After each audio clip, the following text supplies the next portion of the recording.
សួស្តីបងប្អូនទាំងអស់គ្នាក្នុងវីដេអូនេះខ្ញុំបង្ហាញទស្សនវិជ្ជា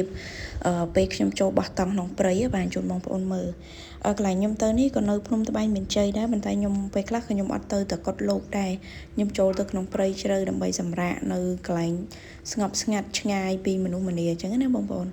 ហើយពេលដែលយើងទៅព្រៃអញ្ចឹងគឺយើងត្រូវវិចទៅគ្រប់យ៉ាងយើងវិចរឹងវិចតង់អង្គមហូបមហាអីពួកខ្ញុំអត់រសัตว์ឬក៏អត់រត្រីសម្រាប់សត្វអីទេអញ្ចឹងយើងត្រូវវិចត្រីប្រឡាក់ឬក៏សាច់មាន់ប្រឡាក់ពីក្រោមទៅឲ្យហើយ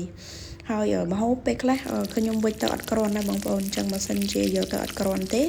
ពេលដែលយើងចូលព្រៃអស់មហូបទៅយើងចេញមកកន្លែងដែលមានទីប្រជុំជនវិញអញ្ចឹងណានៅចិត្តវត្តចិត្តអីគឺមានបងប្អូនយើងគេលក់មហូបមហាឬក៏បាយទឹកអីអញ្ចឹងយើងមកចិត្តវត្តវិញដើម្បីទិញមហូបមហាអីហូប